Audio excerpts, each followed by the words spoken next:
Hello students, मैं अनिश sir आप लोग के बीच उपस्थित हुआ हूं आज क्लास 10 का ज्योग्राफी का चैप्टर नंबर 2 लेकर के। चैप्टर नंबर 2 क्या कहता है ज्योग्राफी में कि भूमि और मृदा संसाधन। भूमि और मृदा, मृदा का मतलब होता है मिट्टी, तो भूमि को संसाधन के रूप में हम जानते हैं कि संसाधन किसको बोलते हैं, जो मानवीय आवश्यकताओं को पूर्ति करते हैं उन्हें संसाधन करते हैं, है ना जी। तो भूमि जिसका उपयोग हम करते हैं उसको भूमि संसाधन बोलेंगे। और मृदा संसाधन का मतलब क्या, कि वैसी मिट्टी जिसका हम उपयोग करते हो वो मृदा संसाधन कहलाता है। अब हमारे पास में आता है कि पहला टॉपिक के रूप में है भूमि संसाधन, ठीक है। तो कह रहा है क्या कि यह एक मौलिक संसाधन है, मूल संसाधन है ना जी। इसके बिना हमारा काम बनता नहीं है। यह घर बनाने में, जैसे हम रहने के लिए घर बनाते हैं, ठीक है, तो कहां बनेगा भाई, भूमि पर बनेगा। उसके बाद में मार्ग बनाने पर, चलने के लिए, गाड़ी चलाने के लिए हमें मार्ग की आवश्यकता है, रास्ते की आवश्यकता है, ठीक है। तो इसके लिए भी हमें क्या चाहिए, भूमि चाहिए। कृषि के लिए खेत, खाने के लिए अन्न उपजाना है और अन्न उपजाने के लिए हमें खेत चाहिए, तभी तो हम कृषि कर पाएंगे। यानी कि हमें हर हाल में भूमि की आवश्यकता है, ठीक है। चारागाह बनाने के लिए, दूध के लिए या पशुओं के लिए, जो जिससे हम मांस प्राप्त करते हैं, उन सभी के लिए ऊन प्राप्त करते हैं, उन सभी के लिए उनको खाने पीने के लिए भी तो चारागाह चाहिए, है ना। तो चारागाह कहाँ बनेगा, चारागाह जो है प्राकृतिक संसाधन है साहब, और यह बनता है भूमि के ऊपर, है ना जी, ठीक है। नंबर 3, इसके भौतिक स्वरूप। भूमि के जो भौतिक स्वरूप है जिनको हम छू सकते हैं, देख सकते हैं ना जी, वो है पर्वत, पठार और मैदान। पर्वत जो धरती से ऊपरी हिस्से तक होता है। पठार किसको बोलते हैं, जिसका एक भाग ऊपर की ओर और दूसरा भाग जो है नीचे की ओर होता है, यानी कि एक भाग ऊंचा होता है और जो अगला दूसरा जो सिरा होता है, अगला जो हिस्सा होता है वो नीचे होता है। और मैदान जो समतल होता है, ठीक है। तो आते हैं हम लोग पर्वत के ऊपर। तो अब पर्वत का इस्तेमाल कैसे होता है इस धरती पर, तो पर्वत पर वन लगे होते हैं और उसमें वन है तो उसमें वन्य जीव भी होंगे, जो जंगली जीव जिनको बोलते हैं, और यह पर्यटन के लिए भी उपयुक्त होता है। अब प्रश्न आता है कि पर्वत जो है हमारी धरती का कितना प्रतिशत भाग जो है वो कवर करता है ना। तो इसका पर्वत का विस्तार जो है हमारी धरती पर जो है वो 30% भाग पर है। यूं कहें, यदि 100 किलोमीटर की अगर धरती मान लिया जाए तो 30 किलोमीटर पर्वत है, ठीक है। दूसरा नंबर आता है पठार। पठार किसके लिए है, तो पठार जो है खनिज के लिए। खनिज में आता है लोहा, कोयला, है ना जी। उसके बाद में आता है तांबा, अभ्रक इत्यादि। वन और वन्य जीव के में धनी माना जाता है। अब हमारे निकट में हमारा बिहार से जो झारखंड अलग हुआ है, अब झारखंड में क्या था, छोटा नागपुर का पठार जो कोयला के लिए, है ना जी, जो फेमस है, ठीक है। उसके बाद में आता है इस पठार का जो विस्तार होता है पूरे धरती का 27% है। और प्रश्न आता है क्या, मैंने कहा कि 100 किलोमीटर की यदि लेते हैं तो हमारे पास पर्वत 30 किलोमीटर में फैला हुआ है, और पठार के बारे में बात करें तो 27 किलोमीटर में, ठीक है। और जो शेष बच जाता है वो मैदान के रूप में होगा। अब यहां पर आएंगे तो मैदान, अब मैदान तो समतल होता है, इसी में नदी बहती है ना जी। जहां नदी बहेगी वहां उसके चारों तरफ जो है वो क्या होगा, उपजाऊ भूमि होगी।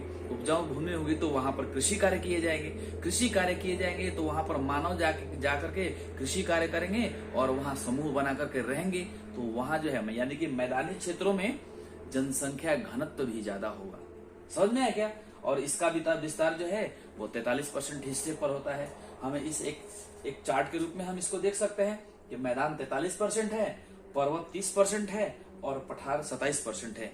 आप लोग इसको एक नंबर के दृष्टिकोण से भी आप लोग इसको याद कर सकते हैं कि कुल पृथ्वी के भूभाग पर मैदानी भाग का प्रतिशत क्या है, तो 43%। कुल भूभाग पर पर्वत का प्रतिशत क्षेत्रफल क्या है, 30%।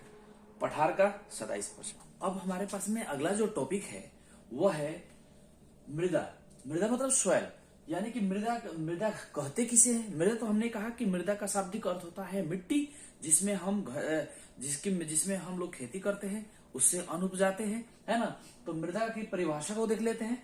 तो भूपर्पटी, पृथ्वी की सबसे ऊपरी परत जो मुलायम होता है ना जी, जिसको मिट्टी, हम लोग जैसे मिट्टी का हम लोग कोड़ते हैं ना, खेत कोड़ करके मिट्टी में उसमें अन्न उपजाते हैं, तो वो जो मिट्टी का जो मतलब धरती की जो ऊपरी परत होती है ना, उसको भूपर्पटी बोलते हैं। तो भूपर्पटी की सबसे ऊपरी परत, उसके भी सबसे ऊपर वाले परत, जो महीन विखंडित सैल, सैल का मतलब होता है पत्थर, है ना, विखंडित सैल चूर्ण के रूप से बनी है। यानी कि पत्थर के टूटने टूटने टूटते टूटते टूटते एकदम एकदम एकदम महीन जो हो जाता है, उससे जो जिसका निर्माण होता है उसी को कहते हैं मिट्टी। और पेड़ पौधों के लिए उपयोगी है, जिससे पेड़ पौधे उगते हैं, फसल उगते हैं, है ना जी, मृदा कहलाती है। अब आता है कि मृदा निर्माण के कारक क्या है। तो मृदा निर्माण के भौतिक कारक होंगे, है ना जी। यानी कि मृदा निर्माण का मतलब क्या, यानी कि मिट्टी कैसे बनती है। तो मिट्टी भैया चट्टान के टूटने से बनती है। तो मिट्टी का चट्टान टूटेगा कैसे। तो नंबर 1, यदि गर्मी हो तो धरती का फैलाव होगा, यानी कि चट्टान फैलेगा, चट्टान के अणु जो है दूर दूर होंगे। और जैसे ही ठंडा का मौसम आ जाए तो चट्टान सिकुड़ जाएंगे। तो फैलने और सिकुड़ने की प्रक्रिया यह निरंतर जारी रहती है, जिसकी वजह से चट्टान टूटते हैं, और टूटते हैं यानी कि विखंडित होते हैं, और उससे भी मिट्टी का निर्माण होता है। वही नहीं, जल, जैसे मान लेते कि जल जो है झरना से पानी गिर रहा है नीचे, पत्थर पर गिर रहा है, पानी का पूरा एक पानी का एक बड़ा सा बड़ी मात्रा, पानी की बड़ी मात्रा जो है वो पत्थर पर गिर रही है। तो उससे अपरदन की क्रिया होती है, और अपरदन की क्रिया होने से छोटे छोटे टुकड़े के रूप में पत्थर जो है विखंडित होता है।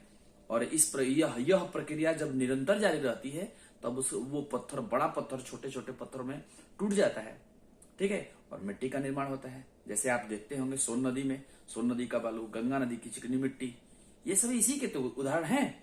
उसके बाद में आता है पवन, हवा। हवा जो है तेज गति से चलता है।